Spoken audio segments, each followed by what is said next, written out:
Yes, hello friends, good afternoon. Good afternoon, Mehak. Good afternoon, Sundar. Akash, Sadvik, Lopmudra, Jai Shakti, Rehan, Lokesh. Good afternoon, everyone. Am I audible and visible? Somebody please ping me so that I can begin with today's session. Good afternoon, Jatin. Thank you. Good afternoon, Nivedita. Chandrahas, good afternoon.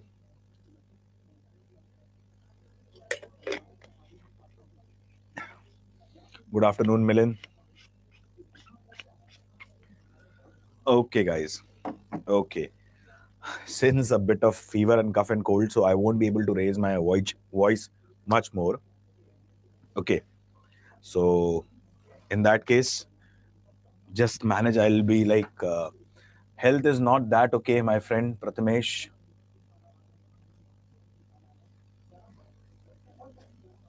Okay. So, just hold on for a second. भाई वो PDF लगाई क्या? Just a second, okay, guys. PDF ये वाली है.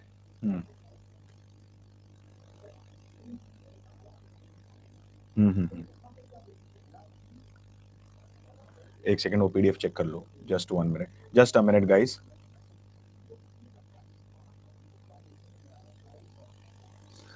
PDF देख लो.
Okay, guys, so let's begin with today's session.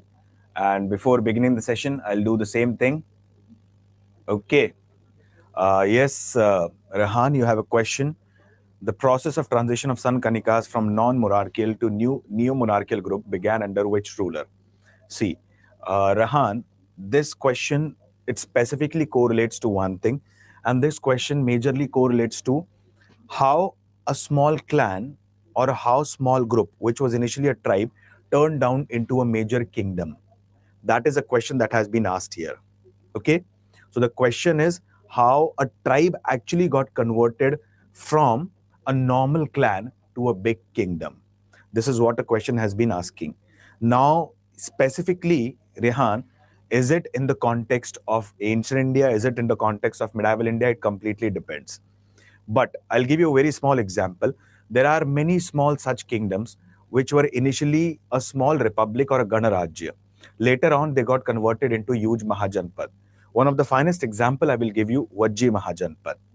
If you observe Vajji Mahajanpad is called as Ashtakul. Okay. And Ashtakul specifically means what? Ashtakul specifically means here made out of 8 clans. Okay. Apart from this, it is also said that Ashtakul includes Lichavi, Videha, Natrik. So this is about the Mahajanpad era. Then coming to the Gupta era. Okay. Precisely speaking, as I've told you, Gupta's founder was Sri Gupta, Maharaj Sri Gupta. And from the time of Chandragupta I, they started following the policy of imperialism and expansionism. So they were just confined to the region of Patliputra and they extended as far as Allahabad. But after Samudragupta and Chandragupta II, what happened? They majorly started establishing the entire northern part of India as a part of their empire. So here the answer would be probably Samudragupta or Chandragupta II. Okay? So Rehan, this was the explanation part. So hope you understood the point. Yes? Yes, correct, Akash? Okay. Now, before I begin, as a practice, I'll ask you 5 important questions. Okay? 5 important questions. So, yes, Atul, what is a question on Hadith literature? Please ask the question and then I'll explain in detail. My first question to you guys is, okay, what is Diwane Arz department related to? Diwane Arz department is related to. Yes, answer fast. Rishi, Snehal, Sundar, Rishabh, Joel, Tanish, Prarthana, Shantanu, Lopamudra, Maninder, Sanidhya, Jai Shakti. Everyone has given the correct answer. Abhishek, Preksha, very good, very good. Am I audible, guys? Am I audible properly? Yes, please let me know. I can understand my voice is a bit low just because of cough and cold. Okay, but am I audible? Okay, I'm audible to everyone, Joel. Okay. My second question to you guys is, second major question is, we had studied about Akbar. And in Akbar, I've told you, like specifically, Akbar had dispatched one of his foster brother, whose name was Adam Khan, to conquer the region of Malwa. So who was the ruler of Malwa at that time? I had told you the entire story of Rani Roopmati and so on. Who was the ruler of Malwa at that time? Yes, guys? Very good, Rehan. The first one to answer. Snehal. Then Shantanu, Amisha, Padum, Nivedita, Shweta, Chandrahas, Rishav, Prarthana. Very good. Harish, Mehak. Answer is Baz Bahadur. My next question in the book Padmavati was written by Malik Muhammad Jayasi in which language? Yes, fast. Fast, fast, fast. Very good, Ashish. Very good, Kapil. Amisha, Shantanu, Jatin, Harish, Rishabh, Shweta. Very good, very good. Mehek, it is not written in Persian language. Maninder, it is not written in Persian. Prathamesh, not Persian. Pankaj, not Persian. The answer is Avdi language. And I've not told you yesterday, I've told you about this when I was teaching Alauddin Khilji as well. So it is written in Avdi language, not Persian language. Okay? My fourth question. Akbar, like it is believed that, I have told you, there should be no discrimination on the basis of caste and religion. And Akbar issued dash. So what is the meaning? Like I have said that there shouldn't be any discrimination. So I've used a particular terminology for that. So what is that terminology? Very good, Sundarajan. Very good, Rishi. Snehal, Jatin, Amisha, Sanidhya, Padum. It is Mazharnama. Mazharnama basically means there cannot be any discrimination on the basis of caste and religion. Very good. And my last question to you guys is,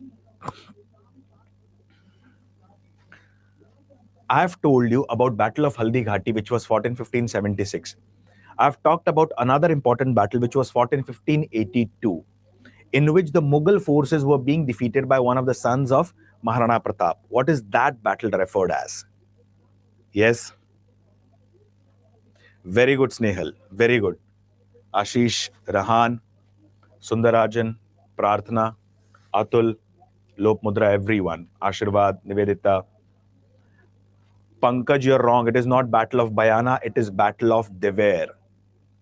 Abhishek, it is not Battle of Bayana. Battle of Bayana was fought between Ibrahim Lodi and Rana Sanga. Okay? Now let's understand about Nuruddin Muhammad Salim. Guys, the most important thing that you need to remember about Salim is, now I'll tell you 2 important stories about Salim. Okay?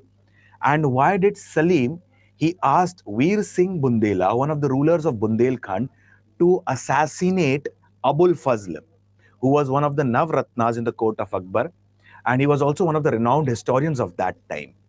So you might have heard about a movie called as Mughal-e-Azam, and in that movie you might have heard about a character referred as, yes, Anarkali, correct? So who was Salim specifically, or who was Jahangir? And in that case, why he's called as one of the favorite sons of Akbar? And Jahangir or Salim, there was no major expansion of kingdom during his time. Okay, now let's understand about Jahangir or Salim. It is believed that Akbar, he was a disciple of a Sufi saint whose name was Sheikh Salim Chishti. So once upon a time, Akbar requested Sheikh Salim Chishti that to bless him with a son. And it is said that after some time, through his wife Jodabai, he had a son. And he named his son Salim. Why Salim? Because he was a disciple of a famous Sufi saint at that time, Sheikh Salim Chishti of Fatehpur Sikri. Now, right from his childhood, it is said that this person, he was not at all interested in the administration. And as soon as he grew, it is believed that he had more inclination towards consumption of wine and opium. He hardly cared about the administrative affairs. And Akbar was troubled because of this. Now, what happened? It is said that once upon a time, there was a person whose name was Maharaja Jai Singh. And he was one of the Mansabdars in the court of what we say Akbar. He had gone to the region of Kabul. And from Kabul, he had come up with a gift in the form of a girl whose name was Nadira Begum. Now, it is believed that Nadira Begum, she was a very beautiful and a pretty girl. And she, along with her father, she used to wander from place to place along with her father for business purpose. Okay? So once upon a time, her father, who was a wealthy merchant and a trader, was going through the desert regions of Central Asia. So there were many other specifically dacoits who attacked the traders and specifically looted them. They also kidnapped or imprisoned this girl, Nadira Begum, and took her to Kabul. At the region of Kabul, this pretty beautiful girl, she was being purchased by Jai Singh. Now, Jai Singh brought this girl in the court of Akbar. And when Akbar saw this girl, it is said that Akbar named this girl as Anarkali. Okay. And her actual name was Nadira Begum. Once upon a time, there was birthday of Salim. Okay, Salim, who is also referred as Jahangir. So, at the time of the birthday of Salim, it is believed that this lady, Nadira Begum, who was oftenly referred as Anarkali, she became a court dancer. And she came in the court to perform a dance. As soon as Salim saw her, he was very much fascinated towards her. And in that case, in fact, when she saw Salim, she was also fascinated towards him. Because although Salim, he was he was more involved in wine and opium, but still he was very handsome.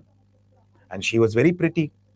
And it is said that the love between both of them, Anarkali or Nadira Begum and Salim, blossomed. After some time, the court historian of Akbar, whose name was Abul Fazl, he comes to know about the love story of Anarkali and Jahangir or Salim. He informs about this love story to Akbar and says that probably what would be your prestige? Like people will laugh at you. You are the Shahenshah, you are the Emperor of India. And in that case, majority of the Rajput rulers have surrendered to you and accepted your suzerainty. People will laugh at you that your son, who is the further successor of Mughal Empire, has fallen in love with a court dancer. So why don't you plan out something to wipe out this lady Anarkali? So Akbar planned one thing. Akbar said to his son Jahangir or Salim that there is a chaotic situation or a situation of turmoil in the region of Deccan. And I want you to go to the region of Deccan and visit that place to understand the situation there. Salim goes there. And when Salim goes there, it is believed that the entire situation, he comes to know that there is no major chaotic situation there. After some time, when he comes here in the court, he observes that there is no Anarkali or Nadira Begum. It is believed that meanwhile, this person, Akbar, had taken Anarkali to Lahore. And alive, she was alive. At that time, he had buried this girl, Anarkali or Nadira Begum, into the walls and she died. So it is said that the tomb of Anarkali is located in Anarkali Bazaar, Lahore. After some time, he comes to know about this. Salim, who was already addicted to wine and opium, became more addicted. Days passed by. There was a wakil or a qazi who came in the court of Akbar. And the wakil or a qazi, he had a daughter named as Mehrunisa. Mehrunisa, she was very pretty. She was very beautiful. Again, Salim, he saw Mehrunisa. And for the second time, again, he fell in love with Mehrunisa. And in fact, Mehrunisa also fell in love with whom? Salim. At that time, again, Abul Fazl came to know about this affair. And Abul Fazl informs Akbar about this and says that his father, Mehrunisa's father and brother, are working in your court as nobles. Probably there might be a plot where Mehrunisa, she will fall into trap with your son Salim, and Salim might revolt against you for the kingdom. So it is necessary to wipe out Mehrunisa from the administrative affairs because her father and her brother has a lot of administrative influence in the management of the administration. So why don't you take a particular step? So Akbar called Mehrunisa's father, okay, and said that I know a very strong Iranian warrior whose name is Sher Afghan. And Sher Afghan right now he is the governor of Bengal. I want you to marry your daughter Mehrunisa to Sher Afghan. And in that case, I know him personally. So this person, he got ready. And Mehrunisa, she was married to Sher Afghan, the governor of Bengal. Days passed by. After some time, Akbar passed away. And when Akbar passed away, it is believed that the administration came in the hands of what we say Salim. And Salim adopted a title of Jahangir, conqueror of the world. Now, after 11 to 12 years, he had still not forgotten this lady whose name was, what we say, Mehrunisa. He sent one of his military commander to the region of Bengal. He asked Sher Afghan to divorce his wife Mehrunisa. Sher Afghan got very angry. Sher Afghan immediately killed the military commander.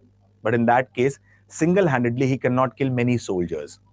And finally, he was being assassinated, and Mehrunisa was imprisoned and brought to Delhi. Historians believe that Mehrunisa was imprisoned for the next 2 years. And after 2 years, Mehrunisa was ready to marry this person, Jahangir. After marrying Jahangir, Jahangir gave the title Noor Jahan, light of the world, to Mehrunisa. Many historians believe in one important fact that, like I'll give you a small example. Humayun, although that much literate but not successful ruler, was still referred as Badshah. Babur was referred as Badshah. Akbar was referred as Badshah. In the coming years, Alamgir, that is Aurangzeb, and Shah Jahan, they were referred as Badshah. But many historians call Jahangir as Badshah Begum. Why? Although Jahangir was sitting on the throne, but majority of the decisions were being taken by his wife, Mehrunisa or Noor Jahan. And her father, her brother, they adorned the court. It is believed that during the time of this person, Jahangir, painting reached its epitome. Apart from this, there were many European travelers who visited the court of Jahangir. Okay, one such traveler was Captain William Hawkins. Now, Captain William Hawkins had come to the court of Jahangir to acquire the permission to establish a factory in Surat. But initially, it is said that Jahangir was having good and cordial relations with Portuguese. So he denied English East India Company to establish factory at Surat. But later on, he gave the permission to establish their first factory at Surat. Apart from this, there was a Dutch traveler, Francisco Pelsiat. He also visited the court of Jahangir. Jahangir, he started one system which is referred as golden chain of justice system. Now, what is golden chain of justice system? Like, Mughal emperors used to practice a tradition or a custom, and that practice was referred as what we say Jharokha Darshan. Like, there is something called as Diwane Aam and there is something called as Diwane Khas. Aam means common, Khas means royal. As a part of Diwan-e Khas, the Mughal emperor used to meet their ministers. And as a part of Diwan-e-Aam, the Mughal emperor used to meet the normal people or the common man. So if anyone feels that an injustice has been done on them, what happens? These people actually visit the Shahenshah as a part of Diwan-e-Aam. And after visiting Shahenshah as a part of Diwan-e-Aam, what do? In that case, they tell their problems to Shahenshah. So golden chain of justice system was started by Jahangir, wherein if anyone feels that, in that case, that there has been a problem associated with justice delivered on them, they can directly speak to the Shahenshah. Okay? Like I'll give you one of the finest examples about the justice system of Akbar as well. Now Akbar used to sit in the court and there were many spies of Akbar. So what happened? Just outside the court of Akbar, there were few sipahis or there were few soldiers who used to take bribe from the people so that they can meet Akbar. So there was one of the musicians who came to meet at the court of Akbar, and just outside the gate, he was being stopped by a soldier. He said, "Whatever you have, give it to me, or at least give me 10 coins. Okay, if you want to meet Akbar." He said that I don't have anything, but I'm a musician, and in that case, since I love art, and Akbar also, he is a patronizer of art. In that case, he will give me some gifts. And whatever gifts I get, 50% I will give it to you. That person became very happy and he let him in the court of Akbar. He came here. Akbar immediately recognized him. And specifically, Akbar was so impressed and asked him, "How can I help you? What do you want? Please let me know." So he said that, "I want 50 stripes to be beaten on my back." Everyone in the court was really very astonished. You have come in front of the Akbar, ask for diamonds, ask for villages. Why are you asking that? I want specifically 50 stripes on my back. He said, "No, I want 50 stripes on my back as a part of gift." Akbar said, "Okay, finally, fulfill his wish." Now, as soon as a soldier came to whip him, he said, "Just stop. I have decided that I will share my half gift with somebody else." And he told the entire story to Akbar. Now, Akbar said, "Why half gift? I'll give him your entire gift to him." That soldier was being called in and he was being beaten with 100 stripes on his back. And in that case, this is how Akbar used to dispense justice on the people. Similarly, Jahangir, he started a golden chain of justice, wherein if people feel that if any injustice has been done on them, they can directly visit Jahangir as a part of golden chain of justice system. Now, after Jahangir comes to the, power. He's one of the sons whose name was Shah Jahan. Shah Jahan is also referred as Khurram. So this was the story of Jahangir. Hope you got the points, my friends. Yes? Did you understand Jahangir?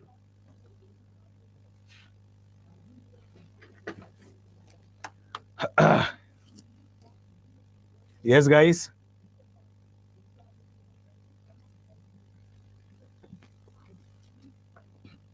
Okay. Please note it down fast.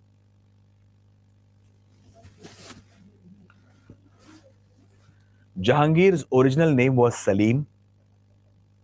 Note it down fast because we have to cover the administration of Delhi Sultanate as well today. Because I guess I haven't told you about the administration of Delhi Sultanate. Okay. Guys, is it okay for you that not this Sunday, but next Sunday, if I take a marathon session of 5 hours?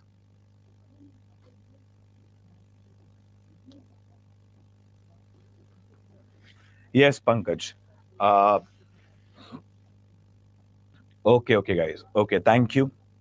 Because I'll be taking a marathon session of 5 hours wherein I'll be trying to complete the major part of modern India. Okay. Yes, Pankaj, you have asked me a question. Why did Jahangir killed Abul Fazl? As I've told you that specifically, in that case, every time, like when for the first time when Jahangir fell in love with Nadira Begum, who is also called as Anarkali, it was Abul Fazl who informed this person, Akbar. Secondly, when this person fell in love with whom? He fell in love with Mehrunisa. It was again Abul Fazl who informed her about. So in that case, if directly Jahangir could have assassinated him, the entire, onus would be on Jahangir. But Jahangir asked one of his friends, whose name was Veer Singh Bundela. He was the ruler of Bundelkhand, okay, to assassinate this person. Got it? And hence he assassinated this person whose name was Abul Fazl. Got it? Yes, Ashish, I'll think we'll try again for more number of hours. Okay.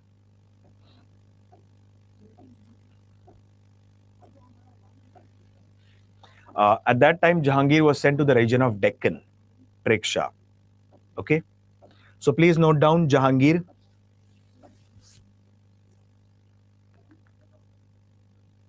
Abhijit, you are asking the topic for Sunday, or are you asking the topic that I'm teaching right now? Topic that I'm going through right now is the Mughal Empire, and we are studying Jahangir. The topic on Sunday would be modern India, because probably from tomorrow's second half I would be starting modern India. It depends upon my health. Okay. And Monday also I'll be covering modern India, because I guess Saturday is Raksha Bandhan, so Saturday would be an off. Okay.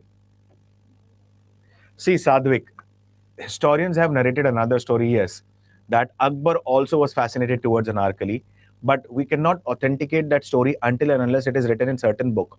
So we have got this information from a book called as Aine Akbari, which was written by Abul Fazl. So we will consider that as the base. Okay, Sadhvik?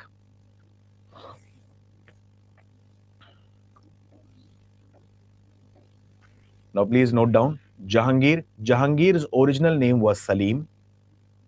Please note down a bit faster. Jahangir's original name was Salim.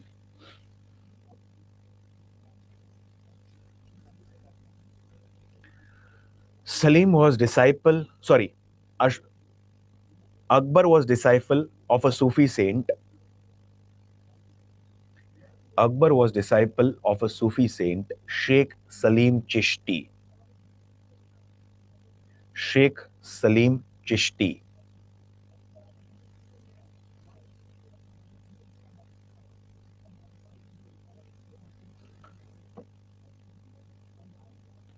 Salim, Salim. Prathamesh, spelling Chishti, Chisti. Sheikh Salim Chishti.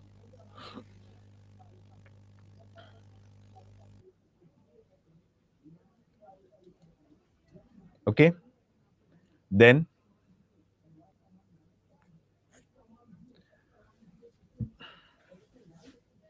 in the coming years,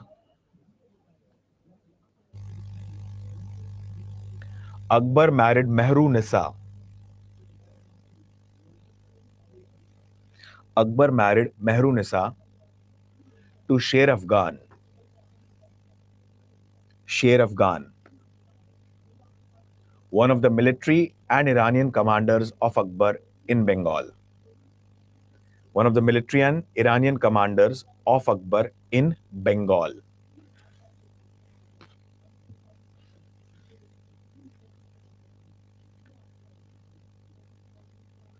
After Akbar's death, Salim sat on the throne and assumed the title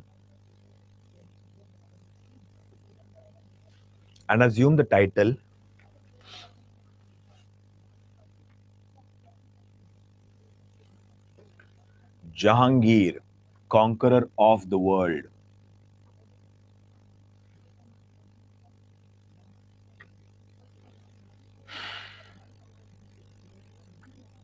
Conqueror of the world.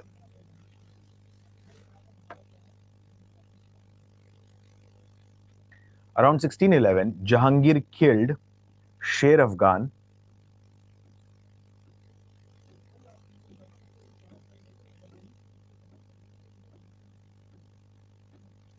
and imprisoned his wife Mehrunisa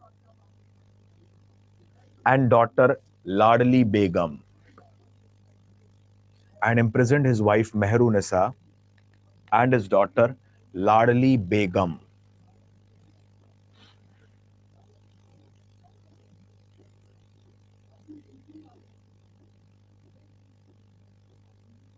Two years later, yes, Rishabh, Jahangir killed Sher Afghan and imprisoned his wife Mehrunisa and daughter Ladli Begum. 2 years later, Jahangir married Mehrunisa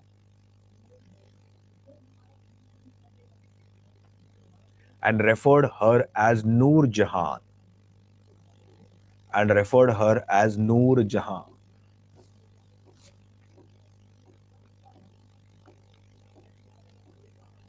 Light of the world.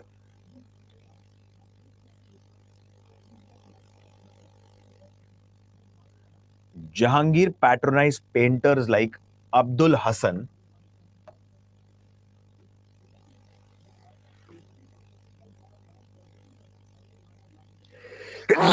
who was given the title Nadir ul Zaman. Who was given the title Nadir ul Zaman.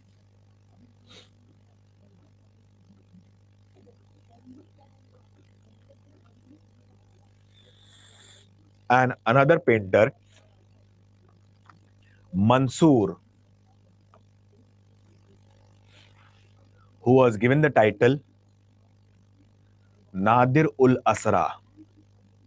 Nadir ul Asra.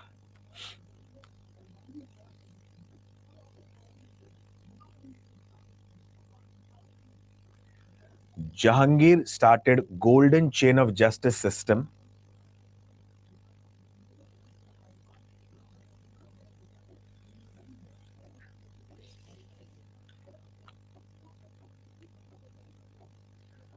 to dispense impartial justice.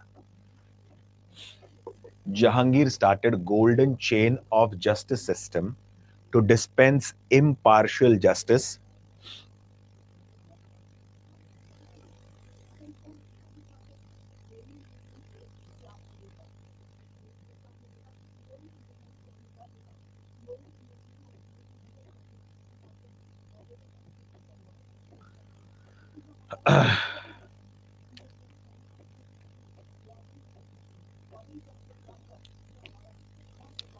Okay.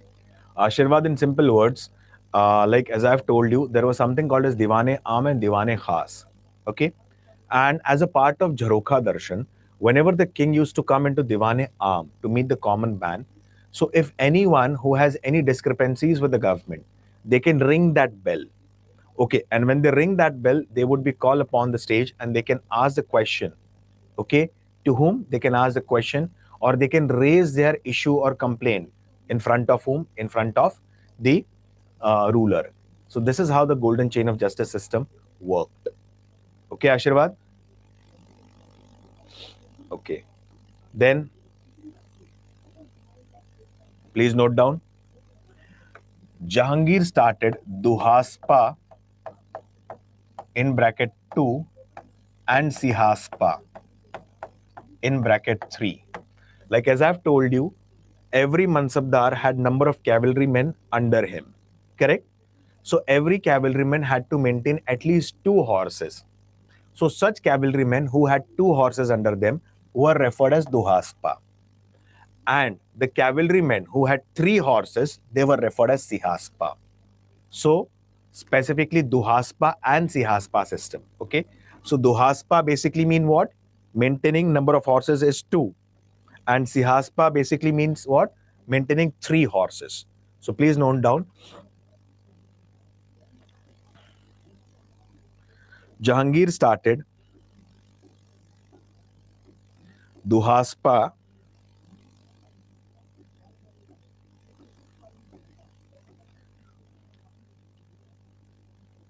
that in bracket 2 horses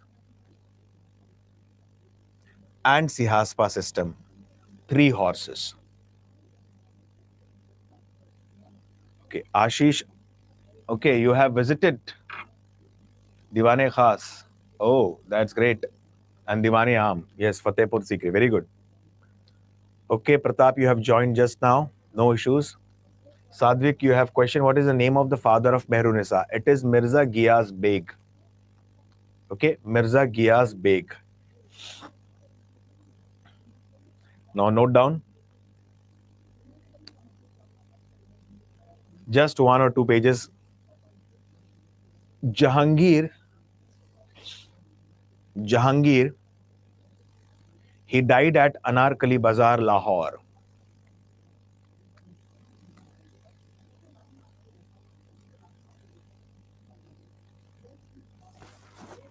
Okay, now let's understand about Shah Jahan. So, one more thing you need to note down about Jahangir. Jahangir reimposed jizya. Like I have told you, Akbar to an extent was a liberal person, correct? Like why Akbar was liberal? Because I'll give you a small example about Akbar. Like if you remember, I have told you Akbar had many Rajput wives. And in Islam, idol worship is not allowed. But still in Akbar's palaces, you will find many idols of Lord Krishna. Correct? Why? Because he had lot many Rajput wives, and Rajputs were followers of Vaishnavism. Now, what happened? It is believed that specifically in the court of Akbar, you can find the idols of Hindu gods. So he annulled jizya. What is jizya? It is a religious tax that is imposed on non-Muslims, precisely Hindus. Like for example, if I have to go to Char Dham Yatra and visit 12 Jyotirling, I have to pay a certain amount of tax to the government. Apart from this, even though I have my own land and on that land I have to construct a temple, for that also I have to pay a tax. That tax was called as jizya or religious tax. So that was being abolished during the time of Akbar. But Jahangir, he was a fundamentalistic follower of Islam. So what did Jahangir do? Jahangir reimposed jizya that was being cancelled by his father. Okay? So this is nothing but, please note down one more important point. Then Jahangir reimposed jizya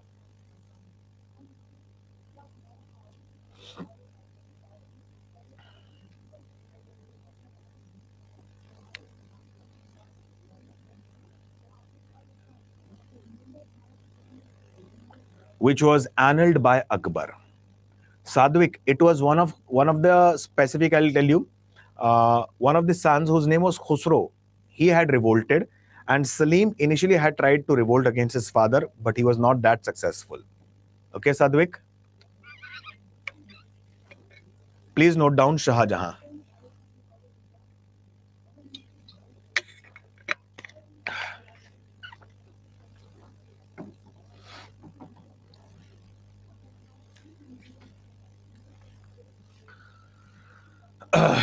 Shah Jahan.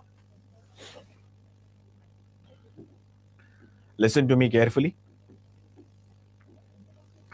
See, Hammam had asked me a question.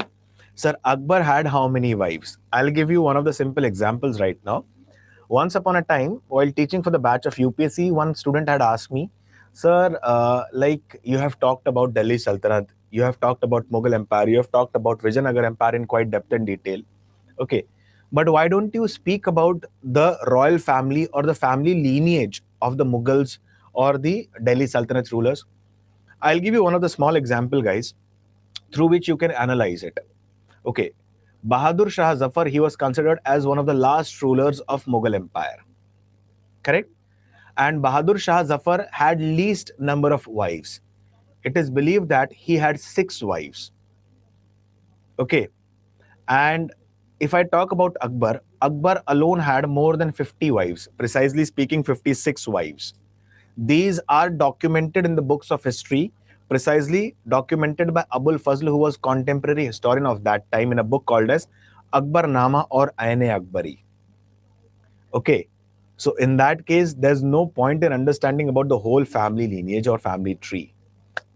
Getting the point, Zamom? See, Pratap, how the paintings were different in the time of Jahangir. Now, this is a question from the perspective of UPSC, but still I'll answer that question. The paintings were different in a manner like for example, court scenes were being painted. Like I'll give you a small example. It is not only about the paintings related to nature. Nature paintings were also famous, but apart from this, court scenes were being painted. Like for example, the king is sitting at the higher pedestal, and there are other important minister, royal minister, who are sitting just at the lower pedestal and listening to the king. Apart from this, hunting scenes are being painted in the paintings. There are portraits as well. So these kind of paintings were prevalent during the time of Jahangir. Is it clear, Pratap? Hammam, is it clear? Now let's talk about Shah Jahan. Okay. Now, Shah Jahan original name was Khurram, and precisely speaking, Khurram was one of the favorite sons of Jahangir. Like as I've told you, Akbar's favorite son was Salim. Correct? That is Jahangir. Similarly, Jahangir's favorite son was Khurram, also referred as Shah Jahan. In that case, what happened? Like when Shah Jahan was born or when Khurram was born, that small child was being weighed. And whatever the weight might be, 2 kgs, 3 kgs, 3.5 kgs, in that case, that much amount of gold, diamond, and pearls were being distributed to the fakirs. So this became a tradition from the time of Khurram. And this tradition was followed for a long time. So every year at the during the birthday of Shah Jahan, what happened? His weight was done, and whatever was his weight, that much amount of gold, that much amount of pearls, that much amount of precious gemstones were being given to the or distributed among the fakir. Now, this person, Khurram or Shah Jahan, he was liberal in comparison to his father Jahangir. Now, it is said that his Deccan policy was very successful. He has tried to bring under control, specifically the other rulers of the Deccan, specifically the Bijapur of the Golconda. He had captured the Ahmednagar region, specifically in the region of Maharashtra. He had brought under control Shahaji Raje Bhosle, who was father of Chhatrapati Shivaji Maharaj. So in that case, the Deccan policy of this person, Shah Jahan, was very exemplary. And in fact, it is said that Mir Jumla had gifted him the famous Kohinoor diamond. Kohinoor diamond, it is considered as one of the most cursed diamond. Okay. Like it is believed that Kohinoor diamond was found from the time of Kakatiyas of Warangal. And at that time, they used to worship a Devi in that region. And when the goddess was worshipped, it is said that there wasn't any one eye of the goddess. So this Kohinoor diamond was put in the eye of goddess. And when Malik Kafur, during the time of Alauddin Khilji, he was sent on an expedition to southern part of India. He destroyed many temples because he had followed the policy of Shik Bhutan. Simple words, destroyer of temple. So this temple was also being destroyed, and the idol of the Devi was being destroyed, and the Kohinoor diamond from her eye was taken out and was gifted to Alauddin Khilji. Many historians believe that Alauddin Khilji, during his last days, he became what? He became specifically like he became a psychic person. Okay, like after this he was struck by paralysis and so on. After some time, it went down to the kingdom of Golconda. The kingdom of Golconda, it started declining. Now from here, it went to Shah Jahan. The power of Shah Jahan started declining, and every one of you might have heard about this, that Shah Jahan, it is believed that he was being imprisoned by his own son, also referred as Alamgir or Aurangzeb. Okay. In fact, during his last days, he was being nurtured by his daughter, whose name was Jahanara. So, specifically from Shah Jahan, it went on to Nadir Shah. Then it goes to Maharaja Ranjit Singh. And from there, it goes to the Queen Victoria. So many historians believe that this diamond is not suitable for the male kings. It is only suitable for the female queens. First thing. Secondly, it is a cursed diamond. Majority of the kingdoms have declined after getting this diamond, although it is one of the most precious diamonds in the world. Correct? And very true, Ravi Teja and Prathamesh, the diamond was in the eye of Bhadrakali Devi. Okay, and specifically in the Warangal district of Telangana. So, Kohinoor diamond was gifted by Mir Jumla to Shah Jahan. Apart from this, Shah Jahan, like it is said that many historians call him as Little Akbar. Now, why this person was called as Little Akbar? Because his policies were similar to Akbar to an extent. I'll give you a very small example. Like as I've told you, Akbar was liberal in nature. Like he had banned sati in the entire region for a short span of time. Apart from this, he had abolished jizya for the non-Muslim. So this person had also abolished jizya to an extent in certain regions. Why? Historians write that there was a Brahmin named as Kavindracharya, and he was a Brahmin from the region of Banaras. And Banaras, it's a most important pilgrim place precisely from the perspective of Hindus. Correct? So in that case, there are many pilgrims, there are many tourists who visited the region of Banaras. So at that time, jizya was imposed in the region of Banaras. Kavindracharya, a Brahmin from this region, visited the court of Shah Jahan. And after visiting the court of Shah Jahan, he requested Shah Jahan to abolish jizya in this region. So it is believed that Shah Jahan abolished jizya in the region of Allahabad, that is present day Prayagraj and Banaras. So because of these liberal policies, Shah Jahan was referred as Little Akbar. Okay. There were many European travelers who visited the court of Shah Jahan, such as Francois Bernier. Francois Bernier, he was a French physician who had come to cure his son Dara Shikoh. Okay. Dara Shikoh is considered as one of the most literate person or one of the most literate sons of Shah Jahan. Historians believe that Dara Shikoh, although he was a Muslim, but still he knew Sanskrit. And in fact, Dara Shikoh has studied Sanskrit and translated more than 50 Upanishads into Persian language under the title Sire Akbar. So, French, what we say, Francois Bernier, Tavernier, Peter Mundi, Niccolo Manucci, all these were European travelers who came to the court of Shah Jahan. Okay? Shah Jahan's era is known as Golden Age of Temple Architecture. Correct? And one of the best and the finest example of this is Taj Mahal. Okay. Now I'll give you one of the finest example. Shah Jahan. Okay, he was married to, like he had many wives, and one among the wife was Mumtaz Mahal. And he loved all his wives, but the best wife that he loved more was Mumtaz Mahal.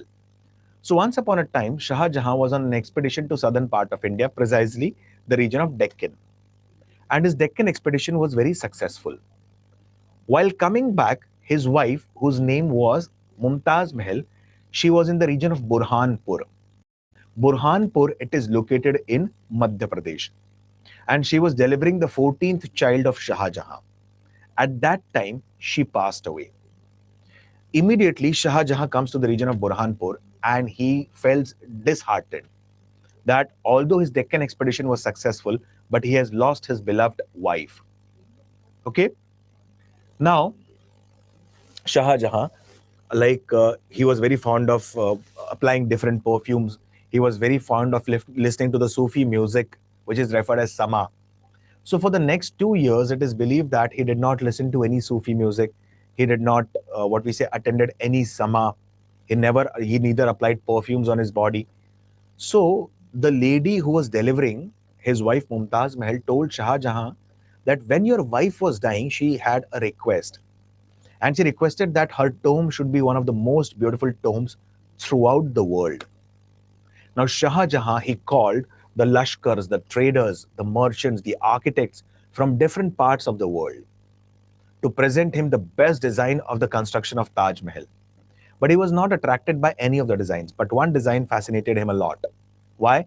Because that design actually depicted the entire Mughal lineage, the structure of the tomb, the structure of the minars. Now, what happened? The site was chosen on the banks of river Yamuna. Now, like always, the soil on the banks of any river, it is slippery, correct? And construction of a huge architecture there, it becomes a tedious task. So what did Shah Jahan do? It is said that Shah Jahan, he dug the entire region to approximately 500 meters on the banks of river Yamuna, and wells were constructed. In the wells, there were different stones that were being laid down, and it was covered with soil. So this created the base or the foundation for the structure of Taj Mahal. The entire structure of Taj Mahal was being created. Now you might have seen the 4 minars of the Taj Mahal. Now these 4 minars are not inclined towards inward direction. They are bit slightly outward. Why they are bit outward? For example, suppose in that case, if there is an earthquake, so these minars won't be falling on the structure of Taj Mahal. In fact, these minars would be falling in the outside direction with little damage to Taj Mahal. Apart from this, it is said that Makrana marble was imported from the region of Jodhpur. You'll see a very fine quality marble has been used in Taj Mahal's construction. and that marble is referred as Makrana marble, which came from the region of Jodhpur, Rajasthan. Okay, and here you can observe one technique which is called as Petra Dura technique. Now, what is Petra Dura technique? If any one of you might have visited Taj Mahal, you will closely observe that there are small gemstones embedded within the structure of Taj Mahal. Correct? So such a structure is called as Petra Dura technique. And for the construction of Taj Mahal, this technique was used. It is said that the construction of Taj Mahal took more than 20 years and it employed more than 20,000 laborers. The entire treasury was what we say depleted after the construction of Taj Mahal. Taj Mahal, it is so vibrant and beautiful that it changes colors 4 times in the day. In the night, it looks like a white pearl. In the morning, it looks like, in the evening, it looks like golden in color, a bit what we say yellowish in color. Okay, so it majorly changes colors 4 times a day. So this was the story of Taj Mahal. Apart from this, Shah Jahan had also constructed Jama Masjid in Delhi. He had constructed Moti Masjid. So the era or the age of what we say this person Shah Jahan is referred as golden age of architecture. Like as I've told you about Jahangir, during the reign of Jahangir, painting reached its epitome. Similarly, during the reign of Shah Jahan, it is believed that it is also referred as a golden age of architecture. Okay, and specifically, it is believed that this person Shah Jahan, he was quite successful in his majority of the expeditions that he led. But the last days of his life were very worse. Why? Because he was imprisoned by one of his sons whose name was Alamgir, also referred as Aurangzeb. And he was nurtured by his daughter whose name was Jahanara. Okay? So this is the story of Shah Jahan. Hope you understood this, guys. Pratap, Taj Mahal structure is similar. What was there previously, it is same now. But you can observe a palishness, a yellow palishness color specifically on Taj Mahal because of the acid rain. So reconstruction efforts have been taken by the government of India. Okay, Atul. Yes, in fact, this person, Shah Jahan, he actually wanted to construct another Taj Mahal which was black in color. And it was exactly on the opposite side of the Taj Mahal, which is white in color, on the other banks of river Yamuna. But he did not do that so. Okay? No. See, Mehak, how come a person comes to know that this is a cursed diamond? Like historians have called this diamond as a cursed diamond. Why? Because whoever got this diamond, their empire started declining. It was not the rulers who called this diamond as a cursed diamond. Okay, Mehak? Yes, are the points clear, my friends? Please let me know. Yes, it is not being completed, Ashish. Black Taj Mahal was not completed.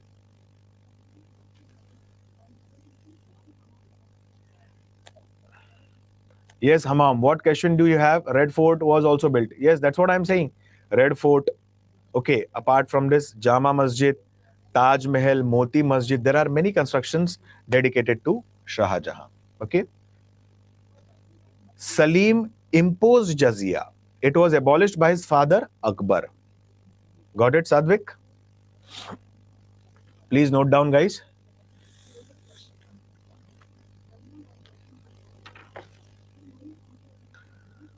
Jahangir. See, Red Fort was a residential area. Hammam, it was a residence of the Mughals. What was it used for? It was mainly the residence of the Mughals. It was later being vacated after the time of Bahadur Shah Zafar. Okay? Please note down Shah Jahan. Shah Jahan's original name was Khurram.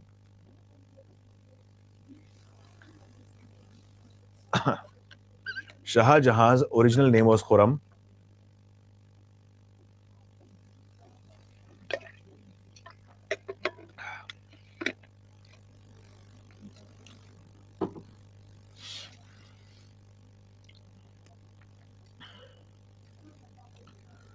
Secondly, the Deccan policy of Shah Jahan was very successful.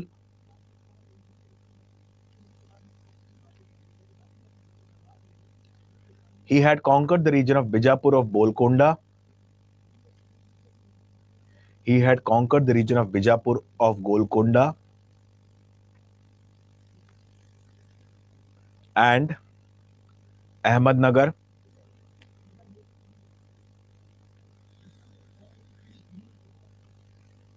He had also defeated Shahaji Raje Bhosle.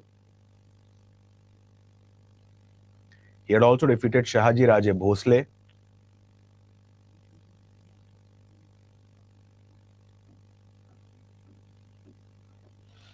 Father of Chhatrapati Shivaji Maharaj.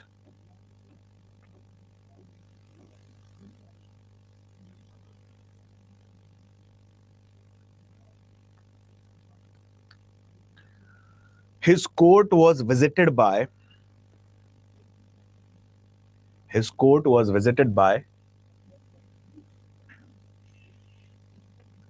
many European travelers such as first Bernier, a French physician and a traveler. Francois Bernier, a French physician and traveler.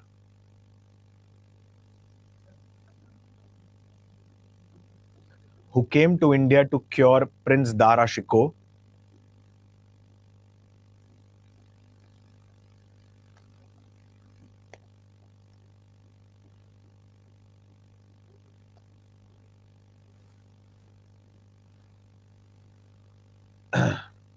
Tavernier, a French gem merchant.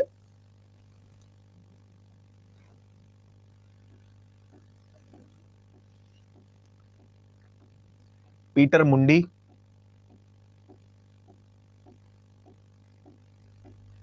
and Niccolo Manucci.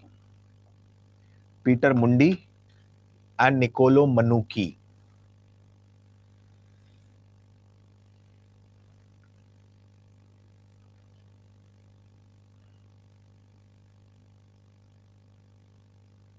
Kavindracharya, a Brahmin from Banaras. Kavindracharya, a Brahmin from Banaras, requested Shah Jahan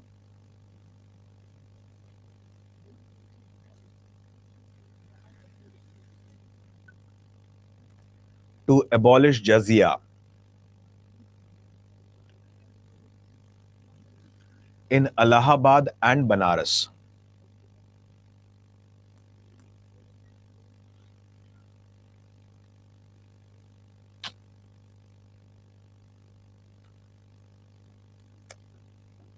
For his liberal policies,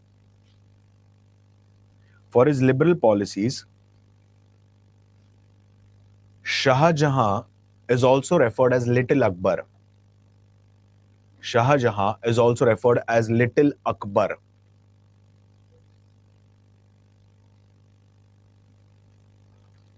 Do you remember Sajda and Paibo system that we have studied about Balban? Sajda means prostration and Paibos basically means kissing the Sultan's feet. Do you remember this system that was being started by Balban? This system was abolished by Shah Jahan now. So please note down. The system of Sajda and Paibos initiated by Balban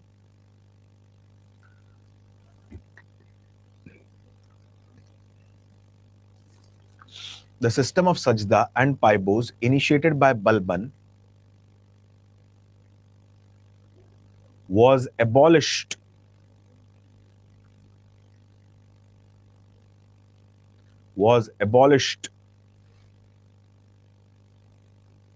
by Shah Jahan.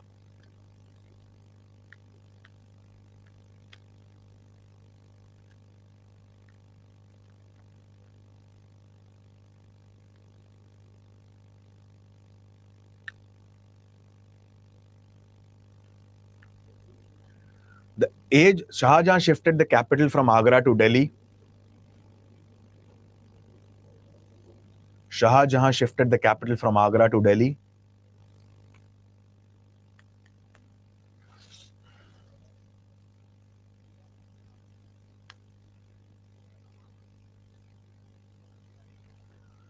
Dara Shikoh, one of the sons of Shah Jahan, Dara Shikoh, one of the sons of Shah Jahan, have translated more than 50 Upanishads into Persian language. Dara Shikoh, one of the sons of Shah Jahan, have translated more than 50 Upanishads into Persian language under the title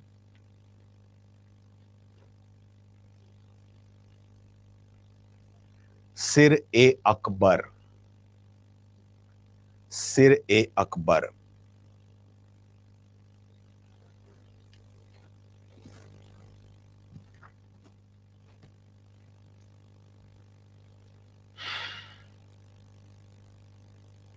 The age of Shah Jahan is also known as Golden Age of Construction.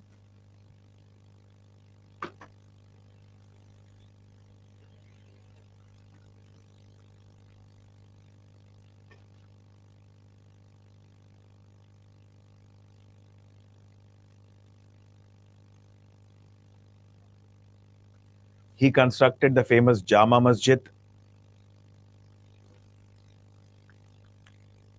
Moti Masjid,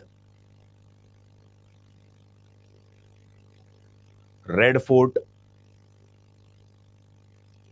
Peacock Throne, and Taj Mahal.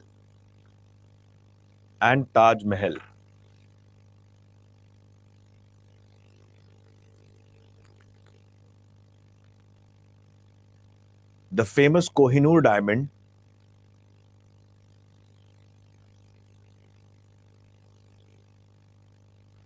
was gifted to him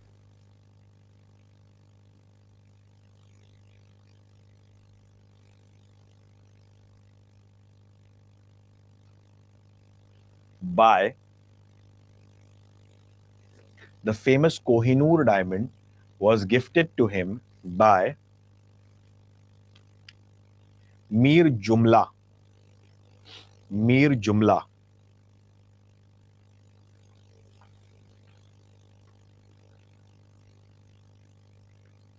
Okay.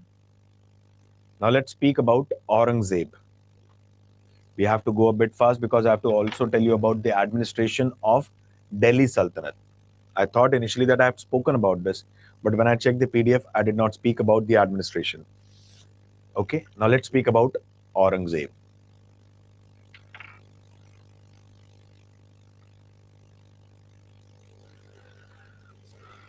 Many historians consider Aurangzeb or Alamgir as one of the most fanatic, one of the most fundamentalist, and one of the most cruel ruler of all the Mughal empire, all the Mughal emperors.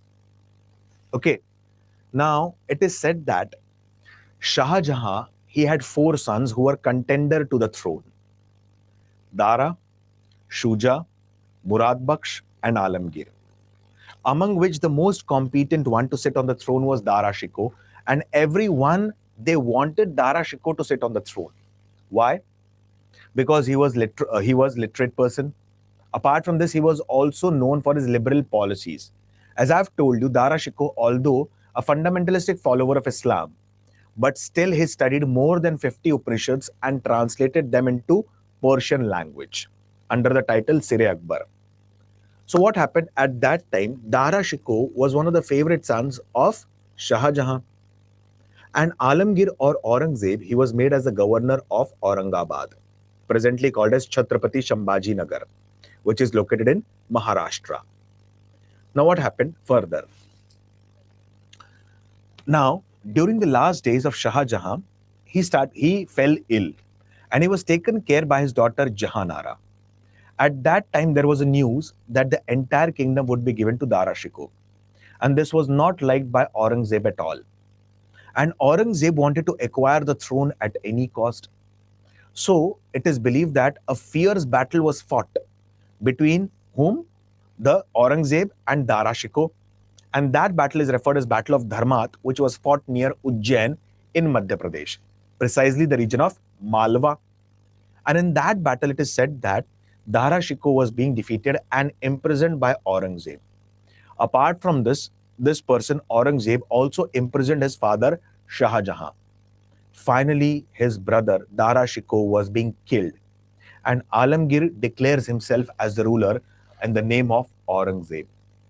As I've told you, Aurangzeb was a bigot. In simple words, he was a fundamentalistic follower of Islam, fanatic follower of Islam. He completely was opposed to the policies of non-Islamic cultures. Forget about non-Islamic cultures. He was completely opposed to the Shia Muslims because he was a fundamentalistic follower of what we say Sunni Islam. And this person, Aurangzeb, he continuously followed a policy of interference with the other kingdom.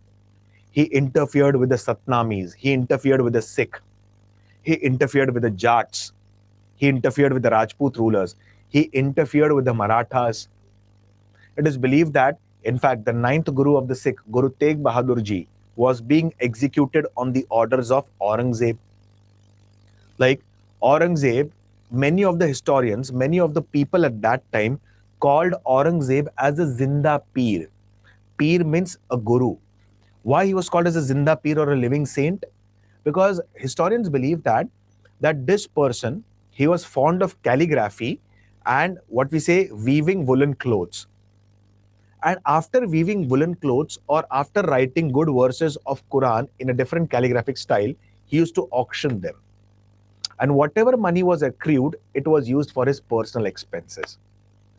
Hence, many contemporary historians of that time called Aurangzeb as Zinda Peer. Zinda Peer basically means a living saint. Okay? Apart from this, now initially Aurangzeb did not take Chhatrapati Shivaji Maharaj seriously. Okay? Like initially he said that Chhatrapati Shivaji Maharaj is nothing more than a mountain rat. But later on, it is said that he had to dispatch one of his uncle, maternal uncle, whose name was Shaist Khan, to contain Shivaji. But Shaist Khan was unsuccessful. Finally, he had to send Mirza Raje Jai Singh. And Mirza Raje Jai Singh was successful in containing Chhatrapati Shivaji Maharaj. And that we'll study tomorrow majorly. So his policies in Deccan, his policies in Punjab, his policies with Jats was continuous policy of interference in their administration. Okay. Like it is also said that about Aurangzeb, apart from being Zinda Peer, it is said that he again imposed jizya. I've told you jizya was abolished by Akbar, it was reimposed by his son Jahangir. Again abolished by Shah Jahan, again reimposed by this person Aurangzeb. Okay, so Aurangzeb, he was known for his policy of continuous interference with the other kingdoms. Apart from this, many historians have another opinion of Aurangzeb. Like Aurangzeb, like Chhatrapati Sambhaji Maharaj, you might have seen the movie Chhawa, correct? Like there was one battle which was fought, which is called as Battle of Sangameshwar. And in Battle of Sangameshwar, like treacherously, what happened? The Mughal army surrounded whom? Chhatrapati Sambhaji Maharaj. And for the next 40 to 41 days, in the region of Ratnagiri district, Chhatrapati Sambhaji Maharaj was being tortured. And finally, he succumbed to death. This is one part of the story. And like there is a book of Shivaji Savant, which is referred as Sambhaji, that actually narrates the entire story of Chhatrapati Sambhaji Maharaj and Aurangzeb. Okay? That was a brutality that was done by this person. Like Guru Tegh Bahadur, when he was executed by Aurangzeb, okay, his head was cut. And there is a Gurudwara, Shishganj, in Chandni Chowk, Delhi, dedicated to the ninth Guru. Okay, Guru Tegh Bahadur Ji. And why? Because this person, Aurangzeb, had executed him. He had cut his head. Getting the points clear? Now, I'll give you a very small example. Now, in Islam, particularly in Sufism, there is a practice called as Sama. Like in Hinduism, we have bhajan and kirtan, like apart from doing the regular prayers, apart from chanting the different hymns and the mantras, what do? We do bhajan and kirtan to appease the Lord. Similarly, in Islam, there is something called as Sama. Sama is nothing but musical congregation, very simple word, Sufi music. Correct? So there were different Sufi saints who believed that Apart from the prayers that we offer to Allah, we can also sing songs dedicated to Allah. And such songs are referred as Sama, a musical congregation. Got it? This person, Aurangzeb, when he sat on the throne, he completely banned the system of Sama or the musical congregation. And he himself was fond of playing Veena. Okay, he himself used to play Veena. So Aurangzeb, to an extent, was a bygod personality. Okay, so this was majorly about the Aurangzeb. And I'll give you another important example about Aurangzeb, that a script referred as Nastaliq script, it became quite famous during the time of Aurangzeb. Now, this is about one of the sides of Aurangzeb, but many historians believe that there is also another side of Aurangzeb. And this side of Aurangzeb was visible during his last days. I'll give you a very small example. Like the entire Mughal Empire was divided into different subas. Subas means provinces. And these provinces or subas were governed by provincial governor referred as Subedar. So the region of Banaras, okay, it was under a Subedar. And this Subedar was like, it is believed that he was a very greedy person. He was a very cruel person. Okay. So once upon a time, he was on the tour of the region of Banaras. And you might have seen in the rural areas that people dry their grains just outside their home and so on. So there was a daughter of a Brahmin man, and she was drying up the grains in the just front of her house. And this person was on a tour of the entire city. As soon as he saw this girl, he wanted to marry her. And he tells her father that within 1 week, I want your daughter to get married to me. So he was a very cruel person, and this Brahmin cannot deny. He was very worried. He goes to home, and his what we say daughter inquires, "Why are you worrying?" So he narrates the entire story. Now the daughter says to her father that tell him that I want at least a month. Her father was very astonished. How can you marry this cruel person? She said, no, just tell him that just wait for at least a month. This lady, she goes to Agra, and it was Friday prayer, Friday namaz at that time. And at that time, after the Friday namaz, she meets this person, Aurangzeb. Aurangzeb keeps her in her, what we say, specifically palace, along with her daughter. And on the 7th or the 8th day, historians believe that this girl was being dispatched. And Aurangzeb said that, yes, you have to marry this person, and a golden palanquin will be sent. So at this time, this girl was very astonished. So in the golden palanquin, this Brahmin girl, she was being sent to the court of the governor. As soon as the governor saw this lady from far, he started distributing gemstones, gold, silver to the fakir. There was one fakir who was standing at the corner at a distance. And this person, he was observing this Subedar. This fakir, he had a blanket around his body, a wrapped blanket around his body. He comes to Subedar and shows him the blanket in this manner. And when he shows him the blanket in this manner, what happens in that case? It is believed that in blanket, certain coins were being given to this person, this fakir. Okay. And in that case, as soon as the blanket was removed, many historians believe that it was Aurangzeb. Aurangzeb immediately asked this person to be executed. Like his hands and legs were being tied to a rope, and this rope was tied to different elephants, and the elephants were asked to move in different direction. And in this manner, this person was being executed. So this is one side of the Aurangzeb that was being depicted by different historians. So Aurangzeb tomb is located again in Aurangabad, Maharashtra, which is also referred as Chhatrapati Sambhaji Nagar today. So got the points clear, my friends, about Aurangzeb? Okay. Any question, any doubt, any query?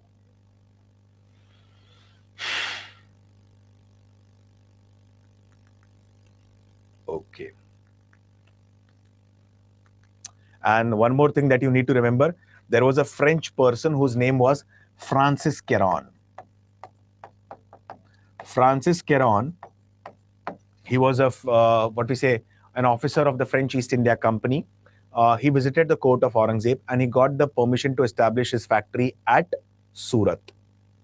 So please note down fast.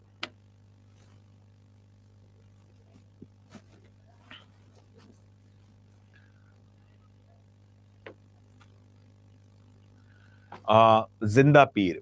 Okay. See, I'll give you a very small example. Peer means teacher or a saint. And it is the duty of the saint to live a very simple life. Okay?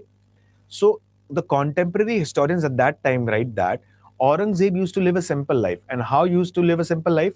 Like his handwriting was very beautiful. And he used to write the ayat of the Quran or the verses of the Quran in different calligraphic style. And he used to auction them. And whatever money he used to get after the auction, he used to, what we say, give it to, he used to donate that money, or he used to use that money precisely for his personal expenses. So whatever money he accrued by selling these calligraphic plates or by selling the woolen clothes he got, he used it for personal expenses. So historians believe that he did not use the royal treasury at that time. Hence, many of them called him as a living saint or a Zinda Peer. Got it, Atul? Yes, guys, please note down.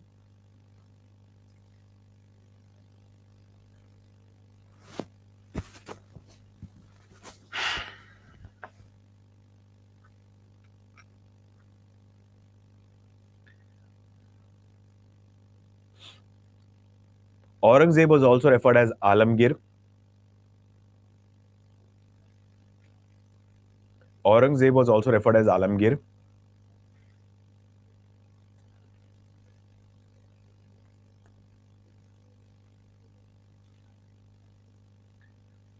After the death of Shah Jahan,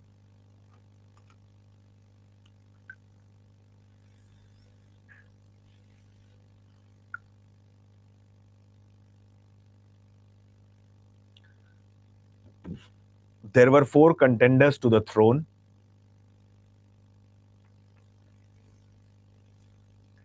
Dara Shikoh, Shuja, Murad Baksh, and Alamgir. After the death of Aurangzeb, there were 4 contenders to the throne: Dara Shikoh, Shuja, Murad Baksh, and Alamgir.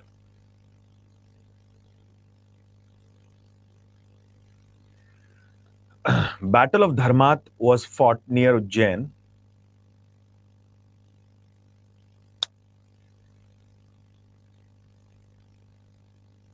Between Aurangzeb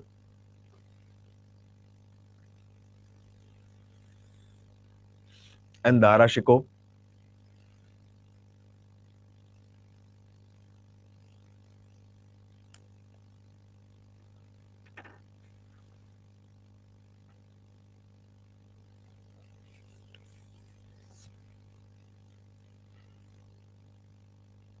Battle of Dharmat. Yes, I'm repeating, Shantanu.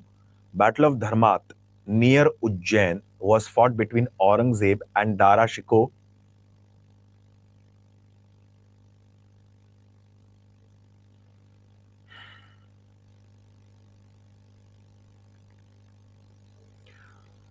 In which Aurangzeb emerged victorious.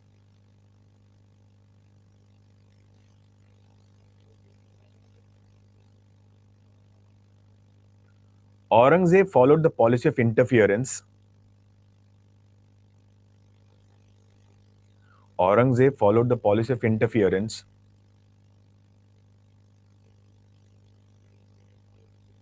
with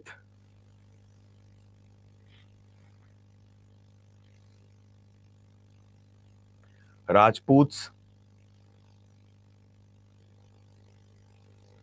Jats,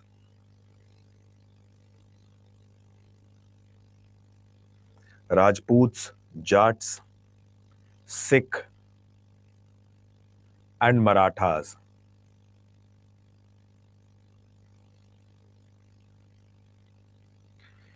He executed the 9th Sikh Guru, Guru Tegh Bahadur. He executed the 9th Sikh Guru,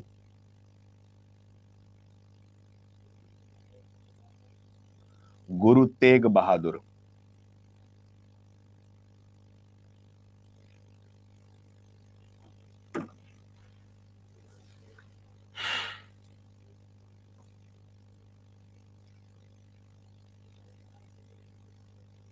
Then He dispatched Shaist Khan.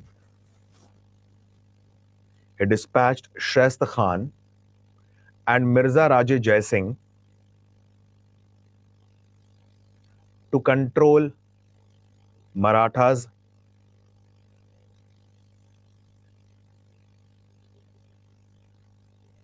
to control the Marathas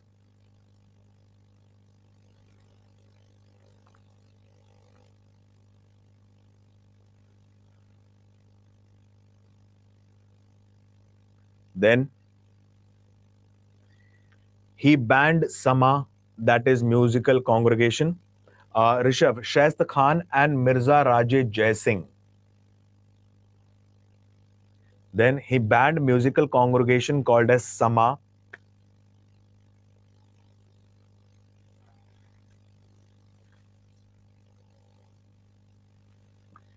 He popularized the Nastaliq script.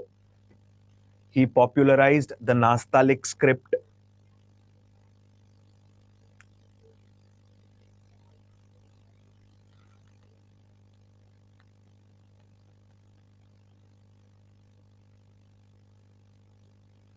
Francis Caron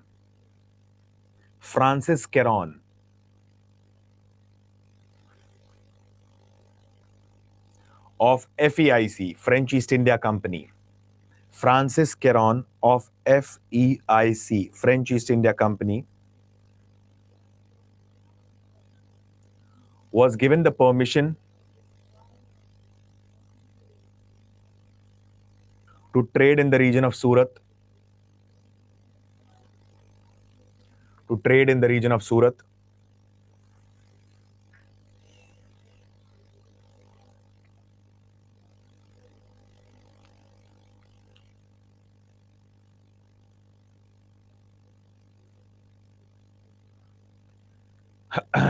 His tomb is located in Aurangabad, Maharashtra.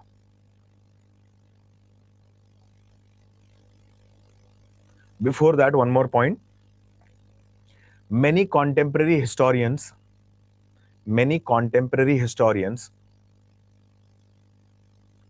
call Aurangzeb as Zinda Peer, living saint.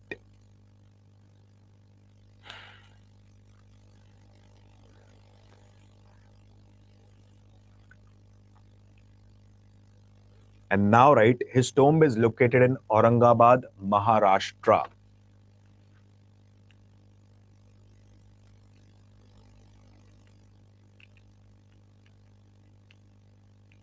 Okay. So, guys, I'll take your permission. Zinda Peer, Prathamesh, P-I-R. Peer means a living saint. Okay. Sadvik, it is not necessary to remember the name of Subedar of the Banaras.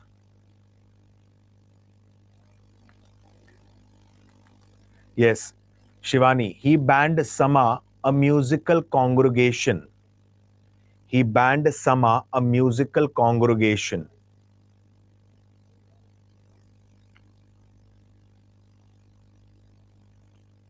Yes. Francis Caron from French East India Company was given the permission to establish factory at Surat by Aurangzeb.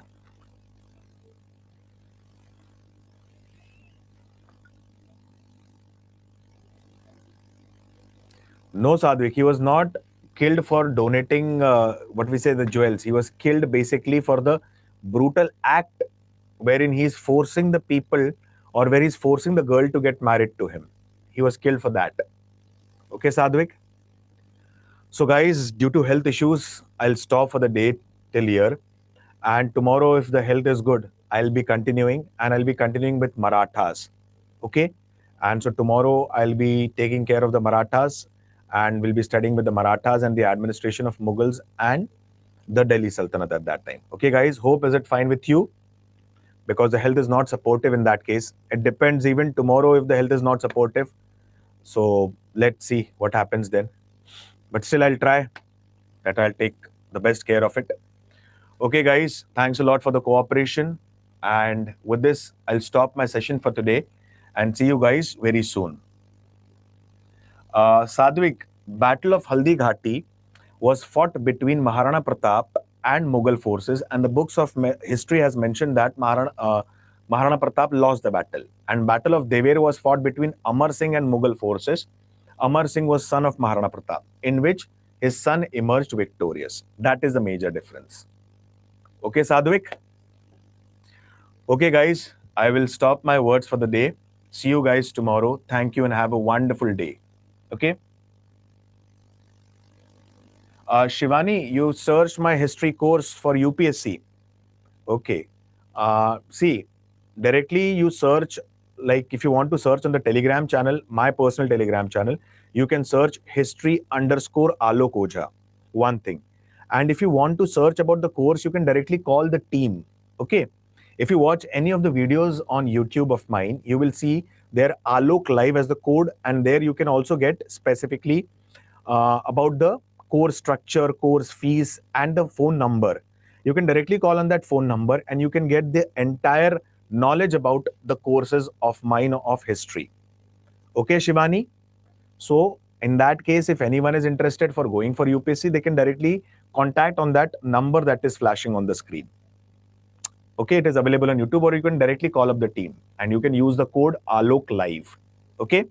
So, guys, with this, I'll stop for the day. See you guys tomorrow. Thank you and have a wonderful day. Bye bye. Okay, thank you. Thank you, everyone. Thanks, Pratna. Thanks, Maninder, Lokesh, Jay Shakti, Shivani, Sundar, Pankaj, Mehak.